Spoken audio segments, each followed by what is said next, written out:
están acompañando aquí en la sala de la Fundación Casa de México en Madrid y a quienes nos acompañan a través de las redes sociales de la Coordinación de Difusión Cultural, de la Casa de México en Madrid y de la Cátedra Carlos Fuentes de Literatura Hispanoamericana.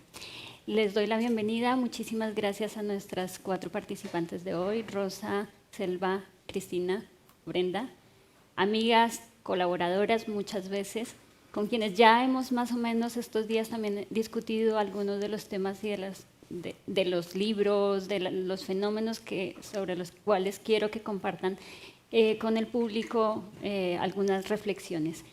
Y les decía yo antes de empezar que esta es una mesa compleja por todo lo que supone la categoría narrativa, ¿no? Y bueno, también contarles una incidencia en la organización y en la planificación de este evento. Inicialmente esta mesa, Jorge no está, así que lo puedo contar. Inicialmente esta mesa se pensó como el estado de la novela hoy. Y yo le decía que no podíamos reducir la discusión al estado de la novela porque en realidad estaban pasando muchas cosas en términos de narrativa y de formas narrativas, ¿no? Que no solamente estaban ceñidas por esta categoría, que esa es una de las preguntas que les haré más adelante, el asunto de las categorías, y que pensáramos más bien en que la reflexión fuera de carácter un poco más amplio, ¿no? Entonces me disculparé porque las preguntas de hecho son así, muy abiertas y muy amplias y quizás me van a mirar con cara de, bueno, pues esto coge todo, así que doy inicio por tanto y quisiera que hiciéramos o que ustedes hicieran un balance de qué creen, cómo ven, qué es lo que ha estado pasando en la narrativa en lengua española iberoamericana durante los últimos 20 años. Hablo de los últimos 20 años, ¿por qué? Porque otra de las cosas que ocurrieron para la organización de este encuentro es que el encuentro parte de una conversación que teníamos las 3 personas que estuvimos como curando el encuentro sobre el encuentro que hubo en 2003 en Sevilla y bueno, analizábamos la foto que ayer la estuvimos viendo con Cristina y bueno, analizábamos como muchas cosas, los temas que se habían discutido ahí y nos parecía interesante en un periodo de tiempo que en realidad no es amplio, no son muchísimos años, han pasado muchísimas cosas, ¿no? Entonces, bueno, quisiera un poco que nos contaran cuál es la percepción que tienen sobre lo que ha ocurrido en la literatura en lengua española estos últimos 20 años. A ver, me lanzo. Los últimos 20 años parece que son los últimos 200 años. Realmente ha cambiado muchísimo. Y creo que ha cambiado sobre todo a partir de los últimos 8 o 9 años, de manera muy radical, ¿no? Yo encuentro 2 grandes líneas, y muy distintas, por cierto, entre lo que se escribe en España, en Europa, en lengua española, y en América Latina. Encuentro que muchas de las novelas, ensayos, pero sobre todo las novelas escritas en España tienen más que ver con un afán revisionista. Todavía se escribe mucho sobre la guerra civil y no es extraño. Se escribe desde la familia, desde lo doméstico, muchas historias de familia que de alguna manera inciden, aunque no necesariamente a través de los datos duros, con lo que ocurrió en el franquismo, el cambio de mentalidad. Por otro lado, en América Latina tampoco es extraño, la violencia es un tema que no deja de aparecer. Y sobre todo la literatura escrita por mujeres. Hay mucha más experimentación en las formas, tampoco esto es extraño, siempre ha sido así. La poesía en América Latina deriva o toma varios aspectos de la francesa más que de la inglesa, así que se ha vuelto a las formas narrativas, ni siquiera quiero decir realistas, pero a las que convencionalmente conocíamos como narración pura y dura, pero siempre de manera híbrida, el ensayo novela, el ensayo crónica. La crónica en América Latina es poderosísima. Los documentales que se están haciendo en América Latina son muy poderosos también. Y sí, tiene que ver con violencia, desde la violencia en general, vengo de México, no tengo que abundar más, la violencia de Estado, también desde luego la violencia contra las mujeres, 11 mujeres asesinadas exclusivamente por razones de género, según las cifras oficiales, obviamente son muchas más. Esto ha cambiado el vocabulario también, distintas formas para nombrar esto. Levantadas, la levantaron, es algo que no escuchábamos. No violencia doméstica, sino terrorismo doméstico. Los distintos feminismos, así se clasifica simplemente una forma de nombrar otra. Una forma de nombrar otra, porque por referirme muy rápidamente al libro de Selva, que es una maravilla, no es un río, y que en particular a mí me sigue pareciendo, no, ni modo, voy a usar el término patriarcal en la crítica, el hecho de que se diga, por ejemplo, Selva Almada escribe como Onetti, pues no, no es cierto. Onetti es un grande, y Selva Almada escribe como ella. Y escribe sobre la condición masculina de una manera en la que yo no había podido leerla. Su novela es extraordinariamente violenta en un sentido, y en el otro es diáfana, es una seda, parecería que no está ocurriendo lo que realmente ocurre. Son relaciones entre los hombres. Bueno, Cristina, como ya sabemos, con su espléndido libro más reciente sobre el invencible verano de Liliana, mezcla la crónica con el diario, con lo que ahora ha dado en llamarse autoficción, que en cierta forma es una tautología, porque todo lo que uno escribe pues es autoficción, ¿sí? Pero que da a entender una narración en primera persona, que en particular es algo que a mí me interesa mucho y me interesa explorarlo a partir de un yo que es un nosotros, porque siento que también hay un lenguaje común que se puede enunciar de esa manera, ¿no? Y en el caso de Brenda, por supuesto, también desde algo que hemos platicado con Cristina, que es una generalización, hablar de las maternidades o las no maternidades o lo que sea, pero con casas vacías, incide en un tema interesante que tiene que ver con el desmontar estos mitos, en particular cuando se habla de la madre, que tienen que ver con el cine, que en América Latina fue muy visto, mucho más que acá, de la época de oro. La madrecita abnegada o, en fin, los mandatos, contra los mandatos. Sin querer estoy diciendo que la literatura escrita por mujeres, por lo menos hace 8 años, se ha vuelto muy poderosa también por razones que tienen que ver con las lectoras, con los intereses de las editoriales pequeñas, pero también del mercado. O sea, siempre se ve el mercado tan solo como el enemigo, no necesariamente. También es quien va dando la pauta de cuáles son las tendencias. A veces sí tienen que ver solo con razones pecuniarias, pero no exclusivamente, de un horizonte cultural al que no te puedes escapar. Así que, en cierta forma, esa revisión histórica también está ocurriendo en América Latina, aunque de un modo distinto, porque la historia no es algo que ocurra allá en abstracto y se escriba con H mayúscula. La historia es lo que estamos haciendo nosotros con nuestro cuerpo, meter el cuerpo, otra de las características que yo diría que está muy presente, ¿no? Y por supuesto la poesía en ello juega un papel muy importante. También es muy importante lo que escriben, no quisiera hacer la distinción, aunque la hice también, muchos autores a los que leemos, ¿no? Por último, yo quiero tocar un tema, por lo menos en literatura mexicana, aunque creo que se comparte con la argentina básicamente, a veces con la colombiana. Ahí sí, de unos años, de más años para atrás y hacia ahora, que tiene que ver con el humor. Ayer tuvimos una mesa rara, pero muy interesante, donde hablaban 2 autoras que escriben en español, cuya lengua materna no es el español.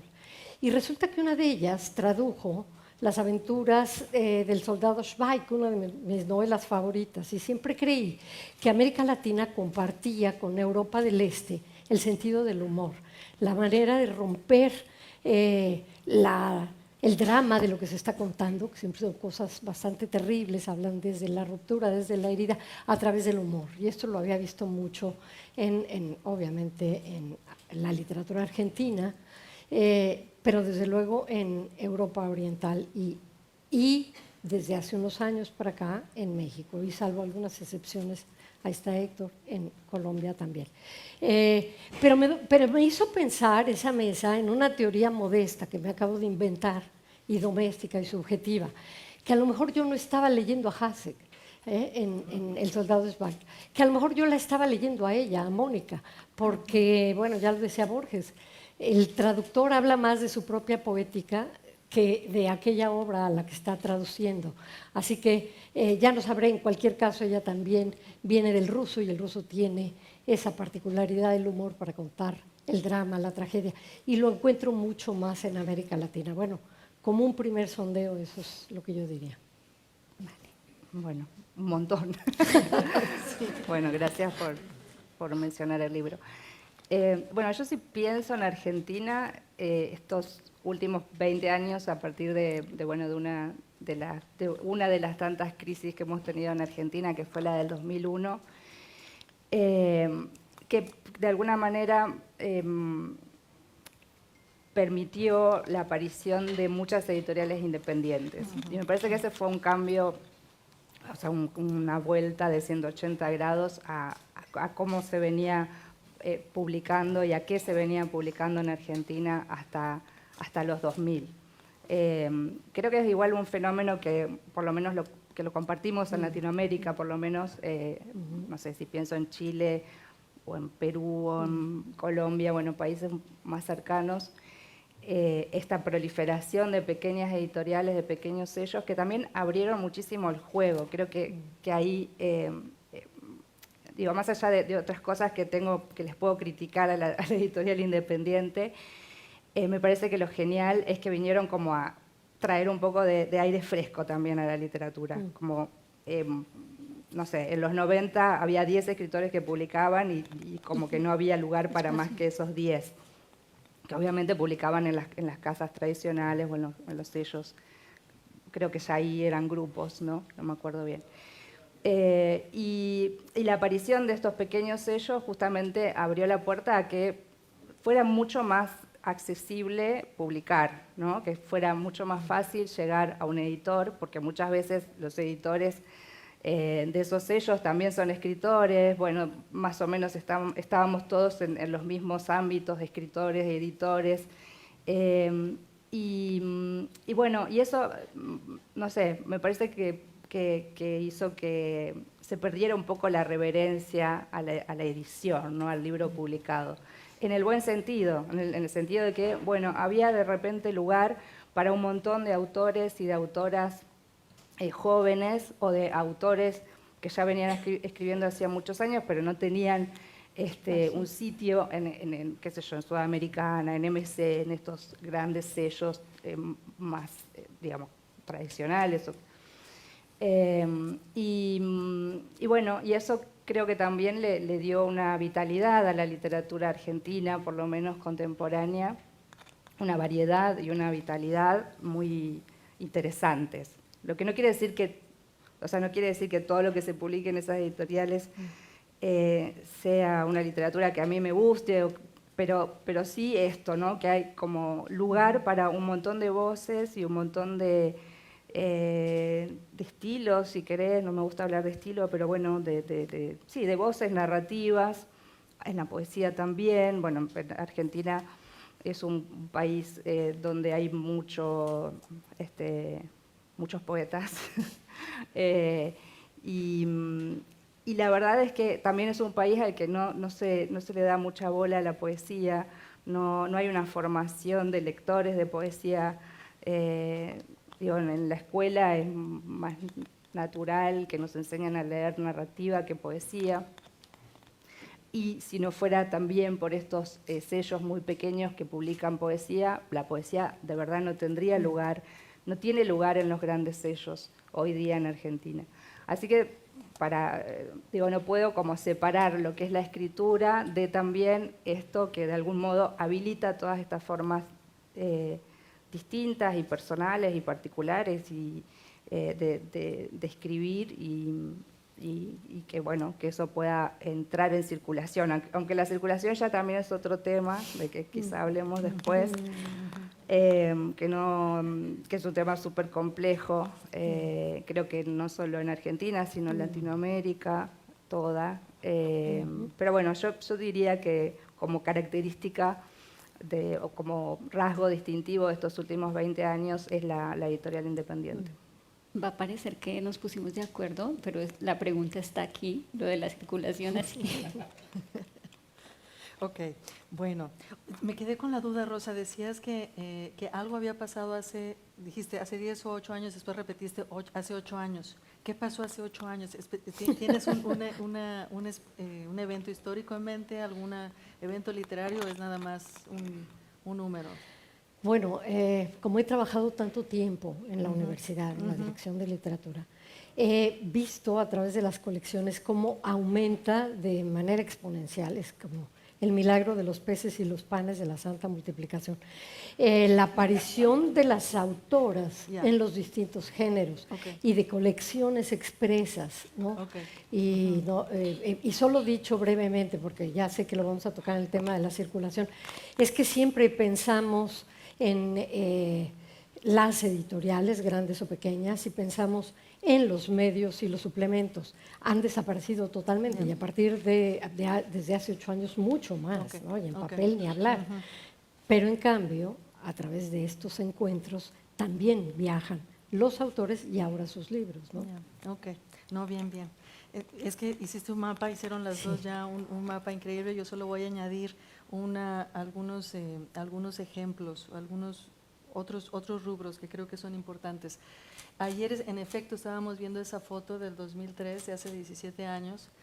Lamentablemente o afortunadamente ahora muchas de nuestras conversaciones inician con hace 20 años, ¿no? Hace 30 años, pero no hablemos de eso, estamos de buen humor. Y la diferencia era realmente dramática, enorme, ¿no? Le estuvimos pasando la foto y bueno, la demografía, el cambio de demografía es clarísimo, ¿no? Hace 17 años casi todos los que estaban presentes eran hombres, había una sola mujer y los temas yo creo que también nos dan una indicación de las preocupaciones que eran centrales en esa época y la diferencia de los temas que estamos incluso tratando en estas conversaciones, en estos paneles. Yo me acuerdo, por ejemplo, que la cuestión de género era algo que simplemente no se mezclaba con lo literario, no era una pregunta que no se hacía, que no existía, y a quien se atreviera a hacerlo era fácilmente acusado de estar mezclando agua y aceite y de estar empobreciendo incluso la discusión literaria, porque lo literario iba mucho más allá de estas cuestiones pedestres del cuerpo en la vida cotidiana. Entonces, digamos, eso a mí me parece que y es notorio en la misma imagen de cómo estamos ahora y lo que estamos discutiendo ahora. Me parece también que hemos tenido ahora incluso mesas también sobre la relación literatura y política. Ayer hubo una mesa muy, muy interesante al respecto. Y uno de los elementos que creo que se abraza con mayor facilidad ahora es la cuestión del activismo como tal, ¿no? Hay una relación muy clara, muy enarbolada, muy de frente, ¿no? Acerca de una relación problemática, por supuesto, compleja, por supuesto, pero también muy orgánica. Es decir, esta pregunta le pertenece con toda naturalidad a lo que hacemos y entendemos, creo yo, el campo literario no como un hecho autónomo, sino estamos en este campo de la literatura como un hecho de post-autonomía, ¿no? Atravesado por una serie de fuerzas que nos marcan, que nos determinan y contra las cuales o a favor de las cuales cada quien se irá posicionando. Entonces, esta relación del activismo y el abrazar distintas formas de activismo me parece que también es importantísimo. Hemos visto surgir y decaer toda la cuestión de la relación literatura y tecnología, de la relación con las redes sociales. Yo fui una muy entusiasta participante imagínense, del inicio de Twitter y blogs y todo eso, y he sido a la vez, se me ha ido quitando el ánimo y he dejado de participar y por ahí veo las cosas, pero creo que ha habido en sus momentos más felices ha habido un enriquecimiento también de las formas y de la capacidad también de contacto, ¿no? Entre lo literario atravesado también por lo tecnológico y lo que ha facilitado una conversación también intergeneracional, que también me parece muy importante. Hemos visto un ascenso que a mí me parece de las cosas más interesantes que leo, que tienen que ver con lo que antes denominábamos como subgéneros, ¿no? Y que ya le quitamos ese horrible epíteto de sub, ¿no? E incluso de género a los libros que están haciéndose preguntas sobre el futuro, preguntas especulativas, que están interrogando nociones del horror, lo raro, lo intempestivo, y bueno, todas las distintas formas de la ciencia ficción y demás. A mí, de las cosas de los últimos años de las que más me interesan, y de hecho voy a aprovechar y hacer el anuncio, porque hasta escribí un libro, aquí están los editores, va a salir pronto en el otoño, que tiene que ver con el énfasis con el que autores de muy distintas tradiciones en el español le han puesto a la relación entre cuerpo y territorio, algo que yo he llamado escrituras geológicas. Creo que estamos cada vez más conscientes de muchas formas del fin del mundo, cambio climático, distintas formas de extinción, el antropoceno y el capitaloceno, y creo que eso ha hecho que le pongamos cada vez más atención a cuestiones que tienen que ver con el territorio, con la naturaleza, con distintas formas de agencia, no solo humanas, sino no humanas, ¿no? Creo que cada vez estamos tratando de ver qué sucede con ríos, como en tu caso, en tu maravillosa novela, con plantas. Me acaba de llegar la novela de Edmundo Pasoldán, de cómo miran las plantas, piedras, etcétera. Y hay una pregunta que me parece muy urgente, que tiene que ver con la posibilidad misma de la extinción. Entonces creo que en los últimos, no sé, digamos 8 años, también hay un afán un énfasis muy material, ¿no? en la materialidad que nos circunda y en las prácticas de escritura también, y en su propia materialidad en cuanto tal. Son preguntas que me parecen urgentes, que son políticas también, y que atraviesan géneros de cuerpos y géneros literarios, ¿no? Y eso me parece súper interesante. Sí. Bueno, yo dije, dile a Rosa primero, y luego dije, qué mal, lo debí de haber dicho yo, porque ¿qué voy a decir ahora después de todo lo que habéis dicho? Yo voy a retomar una cosa que dijo Rosa, que me parece muy interesante en tanto el encuentro que tenemos ahora, y que es, digamos, lo que consideramos Iberoamérica, ¿no? Esta como discusión que existe sobre si hay Iberoamérica, qué nos une, si es el lenguaje, si es el español, si son las costumbres, la cultura, etcétera. Y me gustó mucho como saber que sí estoy dentro de la conversación adecuada en mi cabeza cuando veo esta decisión tan fuerte que hay sobre lo que se está escribiendo actualmente en España respecto a este revisionismo, como a estas cosas todavía dentro de lo privado, y que incluso colegas nuestras de pronto llegan a cuestionar ¿por qué hablamos de cuerpo y territorio? ¿Por qué hablamos de hablar desde el cuerpo si somos, ¿no? Como tal, ¿no? Como no separemos estas cosas, y yo tengo estas conversaciones siempre diciendo, lo que pasa es que cuando pones el cuerpo, te vuelves tú, ¿no? Ya no eres un ser abstracto, sino realmente ya eres humanidad. Y eso me parece que como ha dicho Cristina, ha ido transversalizando lo que hemos hecho, bueno, lo que se ha hecho desde hace unos 28 años. Hay como un cuestionamiento que no sé, aquí seguramente Cristina lo sabrá mejor. Hay una cosa que además viene de la escuela gringa, que se está cuestionando como todas estas cosas, que está generando estos debates públicos, raza, género, cuerpo, etcétera. Y yo en esta mini hipótesis que también traigo en la cabeza, pienso mucho en que probablemente el siglo XXI, actualmente estos 28 años entre paréntesis, es como una narrativa oficial en transición, ¿no? Ya estamos como dejando estos cuestionamientos, como ya han dicho las colegas, sobre si hay subgéneros, sobre si tenemos que meter el activismo, si tenemos que hablar desde la autoficción o no, y se está abriendo como este panorama en el que entendemos que se vale de todo porque la humanidad es así un poco de diversa. Y creo que eso ayuda a entender, o a mí me ayuda a entender un poco la forma en la que estas transiciones que van desde las redes sociales, que para mí sí han sido, creo que fundamentales, y lo hablo en cuerpo propio, sin las redes sociales probablemente yo hoy no estaría aquí, ¿no? Es decir, son las lectoras, el mercado, como todo el mundo editorial, que no significa solamente los corporativos, sino lectoras, editores, distribuidores, vendedores, etcétera, han hecho mucha escucha de lo que sucede en las narrativas oficiales dentro de las redes sociales, que además son una contraparte de las narrativas oficiales de los medios, digamos, hegemónicos. Es decir, como que ahí ahora mismo estamos visibilizando estas contrapartes todo el tiempo, y eso hace que las cosas se muevan y hace que pongamos un montón de temas en discusión desde diversas perspectivas, y cerraría diciendo un poco como creemos que estamos generando un corpus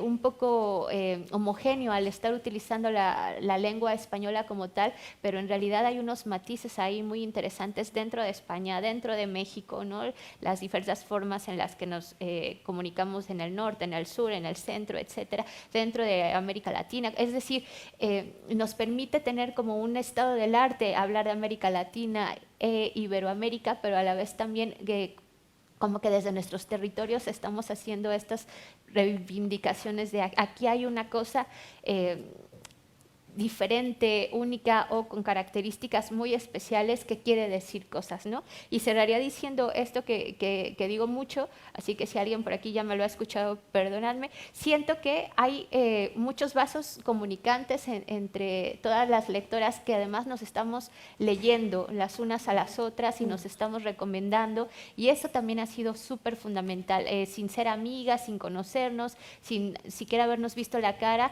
vamos y hablamos del texto, que eso rompe irremediablemente el compadrazgo que permitían ciertos sistemas anteriormente, ¿no? Y nos recomendamos, nos leemos y hacemos que viajen. Y ahí te voy a lanzar la pelota para lo de la distribución, que viajen incluso aunque haya unas fronteras económicas muy fuertes a la hora de compartir los libros, ¿no?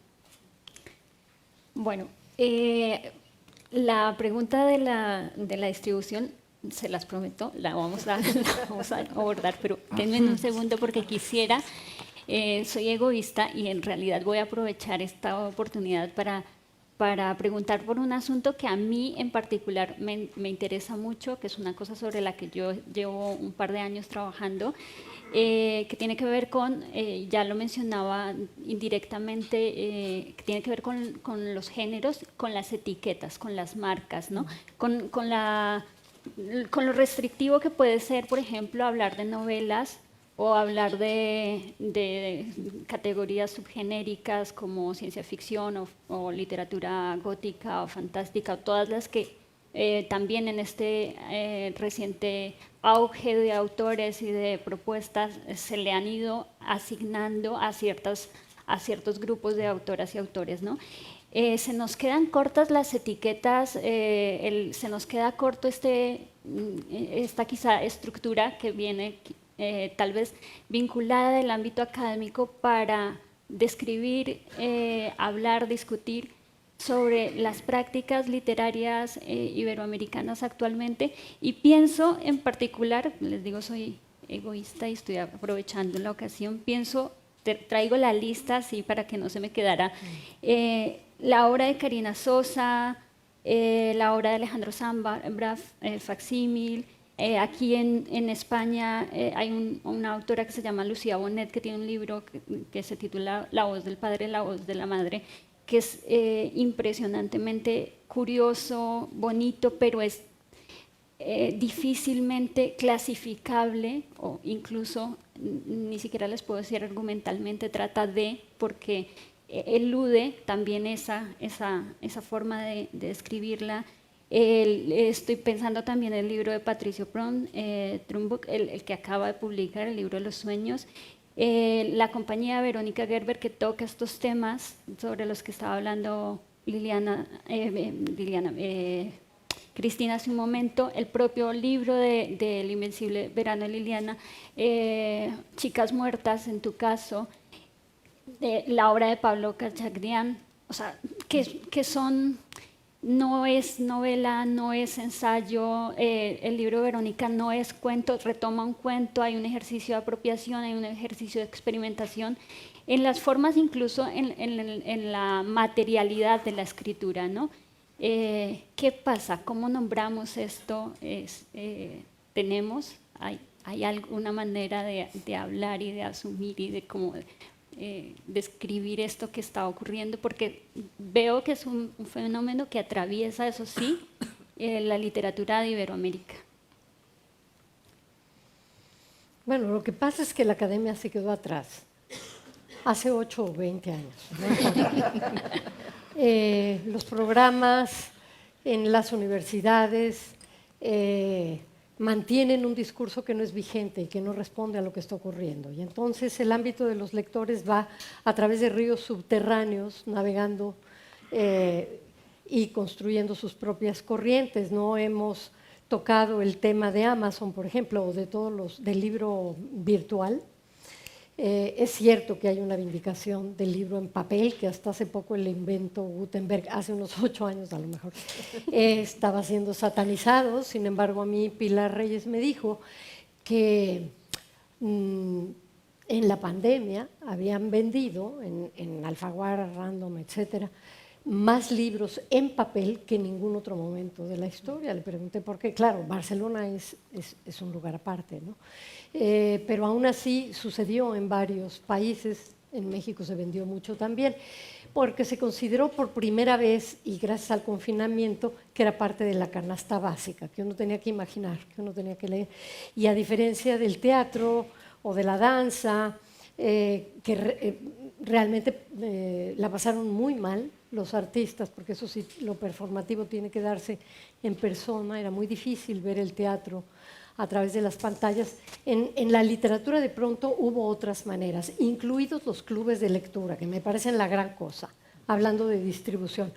Tener una conversación con tus lectores que tienen ya el libro en la mano, que no es hablar al vacío, sino que se está teniendo esa misma conversación, y que proliferaron, de pronto tener este tipo de presentaciones con 30, 35 lectores reales de todas partes del mundo, cambió de manera radical esa discusión, y ellos están más interesados en saber qué está ocurriendo, tomarle el termómetro, la temperatura a la literatura, que a través de la academia y las clasificaciones que por supuesto se nos quedaron atrás. Simplemente en el mundo editorial, del que también vengo, era ya muy difícil hacer colecciones pensando en un solo género, ¿no? Porque Verónica Gerber estaba en crónica, pero también estaba en fanzines, pero también estaba en novela. Y entonces, ¿qué sentido tenía clasificar de esa manera?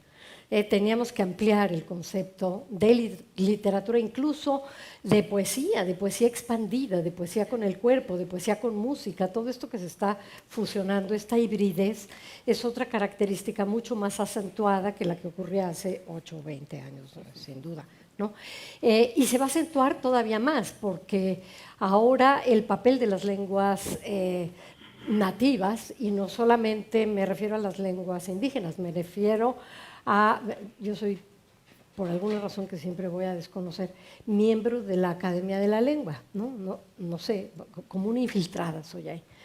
Y respeto muchísimo a mis compañeros, desde luego, pero siempre he tenido mis dudas acerca de cuál es el español normativo, y si esto siquiera debe existir, ¿no? Por un lado es bueno conocerlo, pero la lengua no se puede normar, la lengua es un ente vivo que va para donde quiere. Con las apariciones ahora de esta discusión sobre el lenguaje inclusivo, incluyente, pronto vamos a ver también una utilización del lenguaje que quiera nombrar de otra manera, que intente nombrar de otra manera. Por no hablar de las migraciones, que es el gran tema en los libros, en los formatos, en las maneras de leer y de aprender la música, pero también en los cuerpos, las migraciones, que son un fenómeno de todos lados. Entre otras cosas, yo voy a recordar este encuentro también porque la mayoría de mis amigos, amigas, colegas se van a otro lado. De eso me he enterado en este viaje. Y como yo les he dicho, entre bromas y veras, y yo me quedo en la jaula de la melancolía, como diría Bartra, me quedo registrando la memoria. Pero estos movimientos seguramente van a dar lugar también a una literatura diferente, sin duda. El hecho de que autores estén migrando a otros lugares va a influir en lo que escriben, ¿no? Bueno, ya está ahí.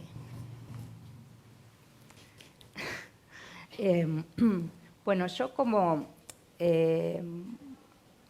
lectora desconfío cada vez más de estas etiquetas o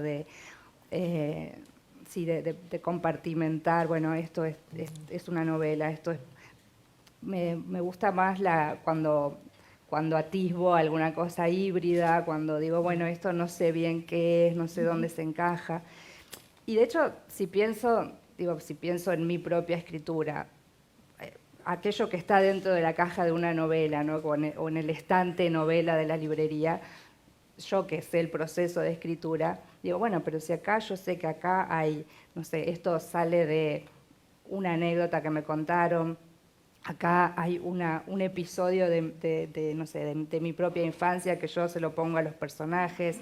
Acá, bueno, en la última novela, por ejemplo, había estado yo hacía unos años en un encuentro como este, pero en Argentina, en el interior de Argentina, en una ciudad muy pequeña, y en el desayuno, que es donde nos encontramos los autores siempre, bueno, había un poeta grande que murió hace un par de años, Alonso, y bueno, nos sentamos juntos, qué sé yo, y entonces él me contó que cuando era joven, cuando qué sé yo, en los 60, 50, 60 creo, él y otro grupo de poetas jóvenes que vivían, él en Buenos Aires, otros en Santa Fe, bueno, quizá acá estoy armando lío porque no conocen los territorios, pero bueno, Santa Fe es una ciudad que está enfrente de otra ciudad que se llama Paraná, en el medio hay un río.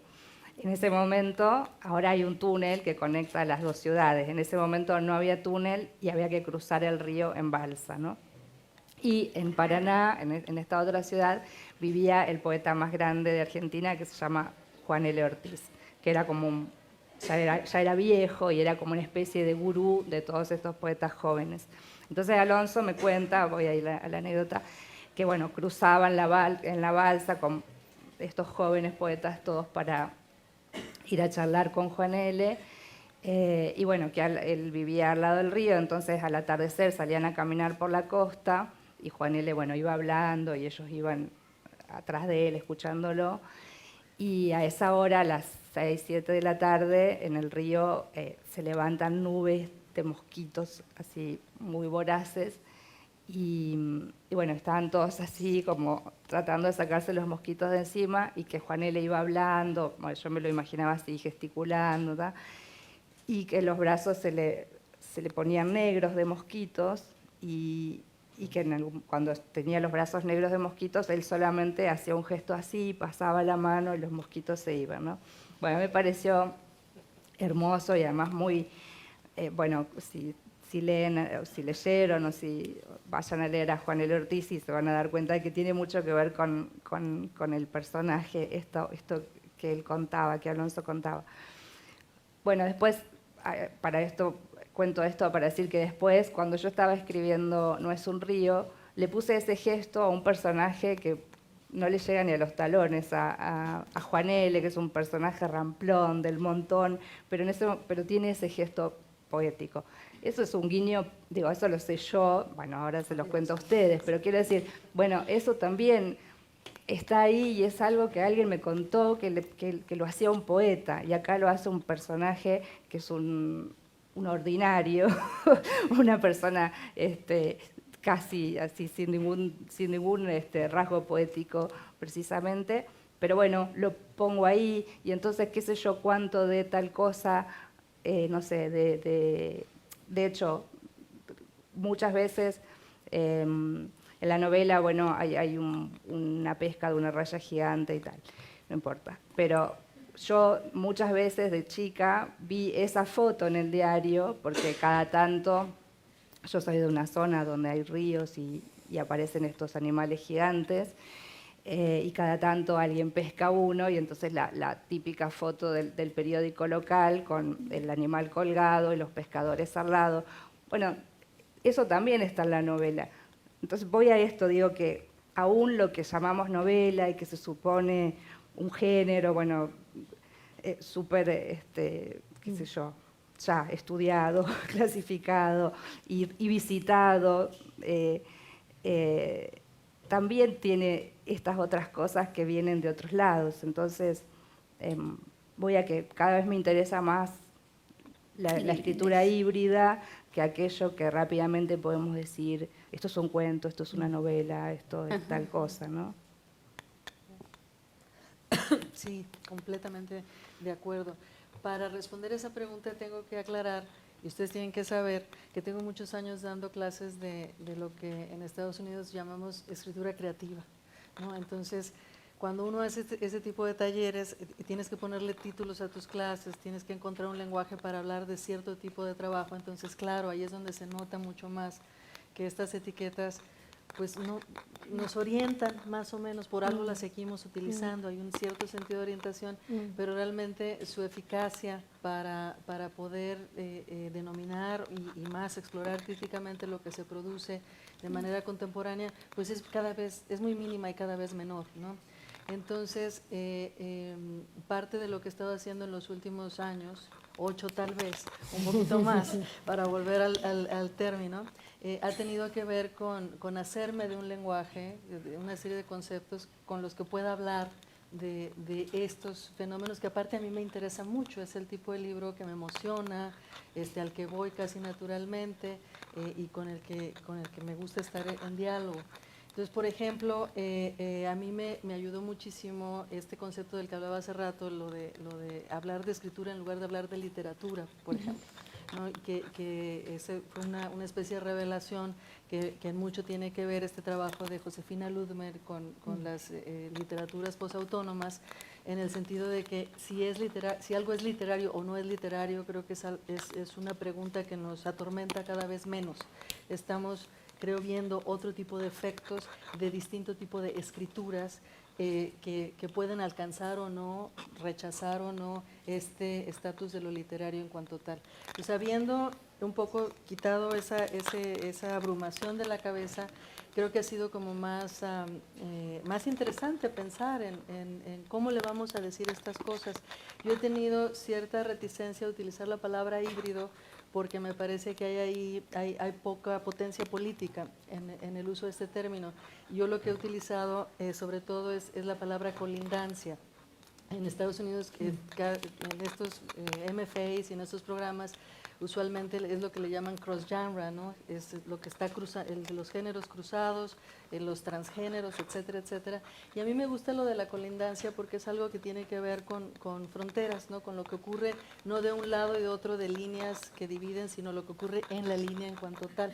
Me parece que preguntarse sobre y tratar de trabajar muy activamente con características que le adscribimos a un género o que se adscriben en general a un cierto género para hacerle preguntas e interrogar, subvertir, explotar otro género, es algo que hacen estas escrituras colindantes, por ejemplo. Y a mí me sirve pensar en eso cuando estoy leyendo y un poco me orienta cuando estoy escribiendo. Y otro término que a mí me ha ayudado mucho y creo que tiene que ver con lo que decías ahorita, Selva, de cuando estamos escribiendo, cuando estamos leyendo, hay un montón de capas, ¿no? Hay un montón de referencias, unas más ocultas que otras, estos guiños que hacemos que crean complicidad con los lectores. Y a mí me ha servido mucho a mí personalmente para ir pensando en de qué se va a tratar mis talleres y cómo voy a tratar mis materiales en mi propia práctica, el término de desapropiación. Que desde mi punto de vista ayuda a siempre estar muy alerta sobre algo que creo que la literatura con L mayúscula o la ficción en general se ha dado permiso, ¿no? Que es estamos continuamente tomamos prestado, ¿no? De experiencias de otros. Si estamos escribiendo, escribimos siempre sobre otros Y este proceso, este trayecto, ¿no?, entre lo propio y lo ajeno, ¿no?, entre apropiarnos de algo y lo que yo digo que es más importante, desapropiarnos de algo, es decir, mostrar cada una de estas capas, trabajar estéticamente, problematizar cada una de estas capas, creo que es lo que hacen esos libros a los que te refieres, y por eso a ese tipo de libros yo me siento a gusto llamándolos parte de unas escrituras colindantes y son proyectos desapropiativos, ¿no? Pero también de esto he escrito libros, entonces ya van 2 anuncios, imagínense, en este momento. Bueno, y digo, hice la aclaración al inicio, a mí me sirve para orientarme, creo que con eso algunas conversaciones se pueden volver más claras, ¿no?, más productivas también, lo cual no quiere decir que sean aplicables a todo o que estén dando cuenta de un estado de la cuestión en general, pero como alternativas a estas etiquetas que realmente cada vez ayudan menos, ¿no? Y en lugar de hacer una discusión rica y productiva, tienden a limitarla, ¿no? Entonces lo que se sale de ahí, pero todo se sale de ahí, todo lo interesante se sale de ahí, pues ¿cómo vamos a hablar de eso? ¿Cómo lo vamos a aprovechar para tener una conversación que no solo se quede en el acto verbal, sino que también pueda ser parte de nuestra práctica cotidiana, que es realmente lo que a mí me interesa? ¿Puedo decir algo? Sí, yo también quiero añadir un bocadito. No, que escuchando a la Cristina pensaba, y recordando que hoy, hace un rato, Rosa dijo, bueno, como que yo comparto, ¿no?, como una de las cosas que han pasado estos últimos 8 años, está el tema, bueno, del feminismo, de cómo de la literatura escrita por mujeres y bla. Y también pensaba que, bueno, esto que puede ser, o que lo podemos nombrar como algo positivo dentro del panorama de los últimos años, también tiene lo negativo de que agrega otra etiqueta, ¿no? Porque ahora entonces también hay literatura feminista. Y esto que también nombró Cristina hace un rato, de la escritura que un poco trae a las tramas a los textos, el tema del medio ambiente y del cuidado del planeta y tal, agrega otra etiqueta, ¿no?, que es como la ecoliteratura. Entonces, digo, por un lado, cosas que están muy bien, vienen también a seguir como compartimentando, ¿no? Sí, abundando. Desapropiación, pero también desidentificación, sobre todo. No importa si la forma en apariencia es narrativa, no va a ser la novela del 19, de ninguna manera. Hay un acto de resistencia también voluntario en lo que se está escribiendo. Y por lo tanto, la novela de crecimiento, cualesquiera de estos géneros que pertenecían única y exclusivamente a los autores o a ciertos autores, empiezan a ser también cuestionados desde estas formas de desidentificación, a partir de una narrativa supuestamente transitiva, cronológica, causal o lo que sea, ¿no? Siempre hay una fuerza en el fondo que tiene que ver con este choque, porque además creo que responde a lo que estamos viviendo, por lo menos en nuestros países latinoamericanos, en el mundo en general, con todos los totalitarismos. No solamente habitamos espacios, habitamos discursos. Y estamos habitando discursos de choque todo el tiempo, estos contra estos, ¿no? O perteneces a esta esfera o a esta otra, y eso abarca incluso el ámbito doméstico, y es insoportable vivir en ello. Entonces, esta aparente transitividad, pero que se desidentifica, es otra característica que yo diría que es actual y menos compartimentada. Yo retomaría lo que dijo Selva sobre estas muchas otras etiquetas. Me sentí como en México, que exceso de sodio, exceso de azúcar, exceso de no, o sea, ya hay como un sobreetiquetado que, si bien ayuda, como dice Cristina, a informarnos, y yo soy una super lectora de etiquetas en la comida, ayudan a orientar. corremos el riesgo justamente de que el prejuicio lector, digámoslo de alguna manera, diga, ah, no, porque esto es literatura feminista, que además generalmente nos pasa a las mujeres, ¿no? No le pasa a los otros libros, le pasa a las mujeres que escriben libros. Y yo pensaba en dos cosas así muy rápidamente. Clara Obligado, que además estuvo aquí con su libro Una casa lejos de casa, ella comentaba que ella no sabía bien qué era ese libro, ¿no? Si era novela, si era autobiográfico, no sé qué, y que de pronto ella dijo, bueno, ¿qué me importa? Es un texto transgénero, ¿no? Con todo lo que significa políticamente hablar de trans y de género dentro de las narrativas. Y a mí me encantó eso y me parece que yo iría por ahí, ¿no? Como hablar de narrativas que están transgenerando cosas y transgrediendo estos límites de los que hablaban nuestras compañeras. Y luego yo iría a esta cosa mucho más general que comentaba Selva, sobre esta cosa que vivimos además las escritoras latinoamericanas en España, que siempre somos las escritoras latinoamericanas feministas, medioambientales, violentas, salvajes, ¿sabes? O sea, como que nos van poniendo ahí un montón de etiquetas que tenemos que ir rompiéndolas, ¿no? Pero también creo que está bien romper, ¿no? O sea, cuando te ponen una etiqueta, pues entonces tú vas, la rompes y entonces generas otra narrativa, otro discurso, lo comienzas a conversar, que a mí me parece que para eso sirve el lenguaje, y entonces te dicen, ah, vale, ya entendí, ¿no? Y entonces viene otra persona y te vuelve a decir, bueno, entonces eres tal cosa, y entonces tú dices, vale, y vas y la rompes, ¿no? O sea, creo que esta cosa de las contraposiciones, a mí por ahora me parece que vienen bien porque hace que las cosas se muevan. Si te dicen latinoamericana, dices soy latinoamericana, pero también estas cosas, ¿no? Y luego ese pero te lleva a otro y así hasta que la conversación sigue avanzando, que creo que de eso va, de eso se trata, ¿no? Vale, pues bueno, muchas gracias. Ahora sí llegamos al asunto de la distribución. Pensaba cuando estaba planificando esta pregunta desde luego el surgimiento de las editoriales independientes, que es producto de procesos que se han llevado a cabo los últimos 20 años. Pero también, por ejemplo, aquí en España pienso en el surgimiento de librerías dedicadas a la literatura latinoamericana, específicamente a la literatura latinoamericana, o incluso creo que recientemente se inauguró una biblioteca en Barcelona dedicada a la literatura latinoamericana.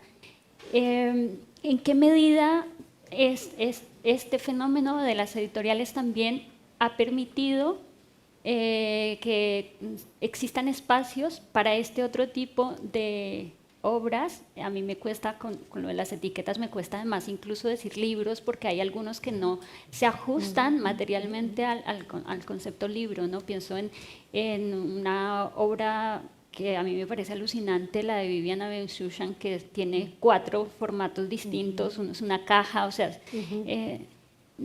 ¿cómo estas editoriales independientes han permitido que se generen y se construyan espacios para este otro tipo de escrituras que quizá no encajaban o no encajan en el imaginario de de los grandes grupos editoriales, ¿no? Pero aún así sigue existiendo una dificultad para que exista esto que estamos haciendo ahora nosotros aquí, este diálogo entre las literaturas de Iberoamérica y de España y de Latinoamérica, con todo y que se instalan editoriales independientes aquí y todo esto que acabo de mencionar. ¿Qué nos podrían decir un poco sobre este panorama? Bueno, yo creo que, digo, si pienso en Argentina, y creo que se puede después extrapolar al resto, es muy difícil, si es tan difícil la circulación de obras y de autores dentro de un mismo país como lo es en Argentina, bueno, claramente eso va a suceder con el resto de Latinoamérica y con España. O sea, en Argentina, que es un país que está muy centralizado en Buenos Aires, pero que es un país mucho más grande por fuera de Buenos Aires. Es muy difícil que, no sé, que entre regiones circulen libros, por ejemplo, editoriales que publican en Córdoba, esos libros lleguen a lectores que viven, bueno, Córdoba está más o menos en el centro del país, que lleguen al norte del país o al sur del país, a la Patagonia, que editoriales de la Patagonia puedan salir de la región e ir a otras regiones. Entonces, digo, si es tan complicado dentro de un país, claramente es muy difícil la circulación del libro, del objeto libro, digo, ¿no? Porque de repente sí estamos enterados, porque sí las redes sociales que nombraba, de las que hablaba Brenda hace un rato, sí permiten que sepamos qué tal está escribiendo, que leamos que fulana es una gran escritora mexicana y podamos leer entrevistas o comentarios sobre sus libros, pero bueno, no podemos tener el libro. Estos festivales, estos encuentros también permiten esa circulación y otra vez retomo lo que dijo Brenda recién, de que bueno, yo pueda ir, no sé, a Argentina y hablarle a lectoras, amigas o escritores así, bueno, porque tienen que leer a Cristina o tienen que leer a Brenda o a Rosa, pero bueno, después porque aún cuando se publican en editoriales grandes, como el caso de, creo, todas nosotras, tampoco eso garantiza que mi libro publicado en Random en Argentina esté en Random México o en Random Chile, digo, ni siquiera en Chile, que está ahí nomás. Entonces, no tengo una respuesta para eso. Digo que es como, creo que es uno de los grandes problemas de la circulación de autores y de libros y de los grandes problemas que tienen, sobre todo las editoriales chicas, ¿no? Porque no tienen esa infraestructura para poder hacer circular esos libros más allá de los sitios donde se publican.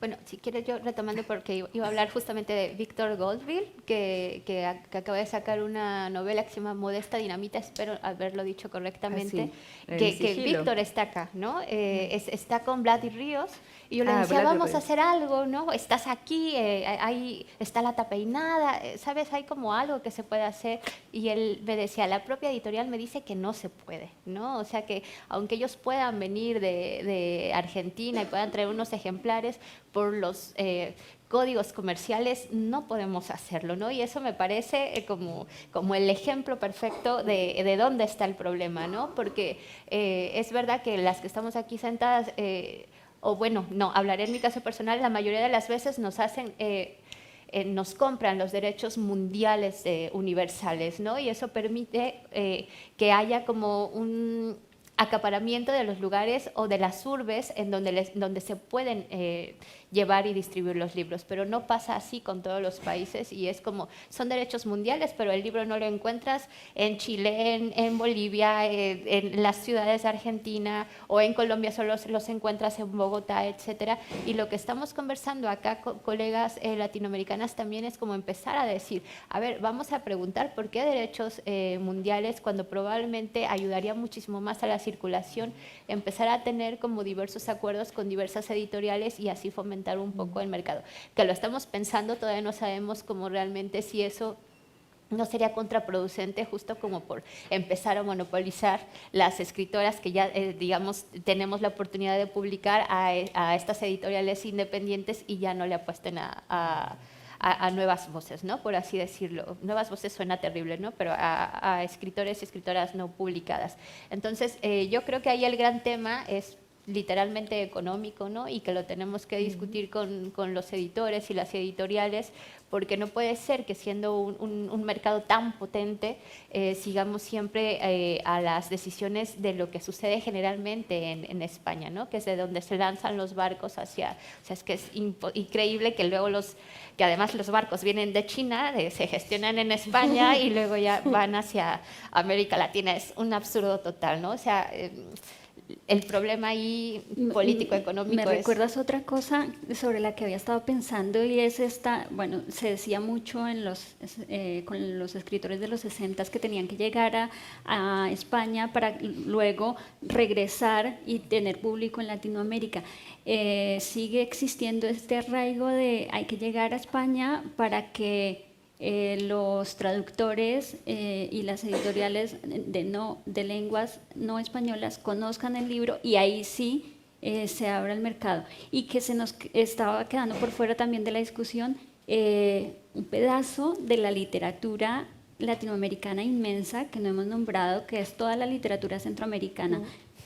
¿Qué es lo que pasa con la literatura centroamericana y por qué, de nuevo, la circulación, por más editoriales independientes que hay un vacío tremendo y un desconocimiento tremendo de un conjunto literario? Sabes que me dijeron que tenía que usar esto porque el otro no se escucha, ¿verdad? Hace poco hice un viaje por carretera desde México hasta Houston. Entonces me tocó atravesar todo el territorio que no es que se está volviendo medio peligroso, por decirlo amablemente, en últimas fechas. Y un poco, bueno, había policías y había Guardia Nacional y había ejército y había retenes y todo este asunto. Y les menciono esto porque en un momento que íbamos ahí manejando,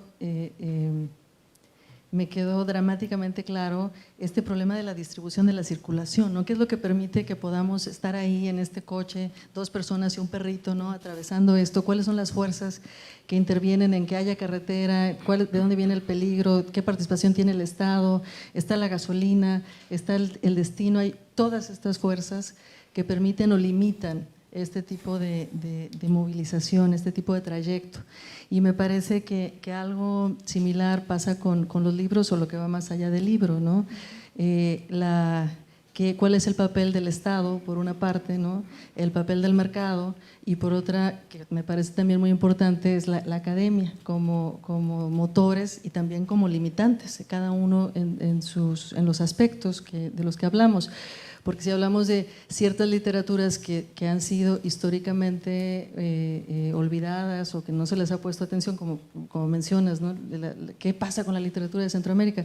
Pues no nada más es un gusto o una costumbre, hay una serie de estas macro fuerzas y también micro que creo que intervienen y que hay que tomar en cuenta para poder como dar una respuesta al respecto, ¿no? En México hay becas, hay muy imperfectas y con las que hay que tratar con cuidado también, pero que no existen en otro tipo en otros territorios. Las fuerzas del mercado, con la gran potencia que tiene la industria editorial en España, pues son muy distintas a las que se tienen en distintas regiones de Latinoamérica. Y bueno, lo que se asigna o no se asigna en ciertos aspectos de la academia, libros me refiero, también provoca otro tipo de circulación. El gusto, el rumor, el de boca a boca, de me gusta tal autor y hay que llevarlo, lo llevamos ahí en nuestras maletas, ¿no? Que yo también creo mucho en eso. Hay esta otra circulación subterránea más pues muy cercana al cuerpo. Finalmente es eso, estamos escribiendo con el cuerpo, desde el cuerpo, poniendo el cuerpo. La materialidad del libro también está atravesada por todas esas fuerzas y creo que en cada uno de estos casos hay que ir viendo cuál es el rol del Estado, cuál es el rol del mercado y cuál es al menos de estas tres, lo que se me ocurre ahorita, debe haber muchas más, pero en términos de las grandes fuerzas que van atravesando, que limitan, que dejan que algunas cosas sí lleguen a nuestros escritorios y otras no. Los que somos lectores y vamos por el tipo de libro del que estás hablando, pues seguramente vamos a terminar leyendo mucho más editoriales independientes y bueno, pero bueno, ese es el asunto, hasta ahí llegó. Y el papel que tienen los lectores y las lectoras y los escritores y las escritoras que ya no operan como grupos, antes se llamaban mafias. Esto yo lo veo como algo muy positivo. Es 1, 2, 3 por mí, por todos mis compañeros y por todas mis compañeras. Esto es un ejemplo de eso. Es una maravilla estar compartiendo con ustedes lo que se escribe en América Latina y escuchando qué se escribe acá y que eso se esté transmitiendo por streaming, y que la UNAM, que es mucho más que una academia, como otras instituciones de este tipo, se preocupe, una vez que el Estado ha reculado por distintas razones, existía en México en efecto de manera muy particular, o que algunos otros países han desdeñado la cultura. El caso de Sergio Ramírez pues es emblemático, ¿no? Con todo su esfuerzo de Centroamérica cuenta, que además de ser un festival espléndido tenía este título que hablaba, claro, de una vindicación. Sí, Centroamérica sí cuenta, ¿no? Acá sí se escribe, y de pronto sucedió lo que ocurrió. Y está ahora exiliado acá. Pero esos esfuerzos no hay que desdeñarlos. Yo creo que de a poco van construyendo también lectores, lectoras, porque un lector no llega en el vacío, llega siempre con un contexto, llega con el conocimiento no solo de la persona, sino de lo que está escribiendo, de una suerte de poética. Para mí es valiosísimo. Ayer Fernando Iwasaki, entre todo lo brillante que dijo, madre, solo hay UNAM. Yo ya se lo robé, desde luego. Este es uno de los grandes músculos, y es en España, pero también es en otros países fuera de la universidad y dentro de la universidad. Y esos cuerpos autónomos constituidos por gente que hace cultura, que hace pensamiento, que hay que defenderlos a como de lugar. Creo que también son formas de distribución mucho más libres, no autoritarias, actualizadas.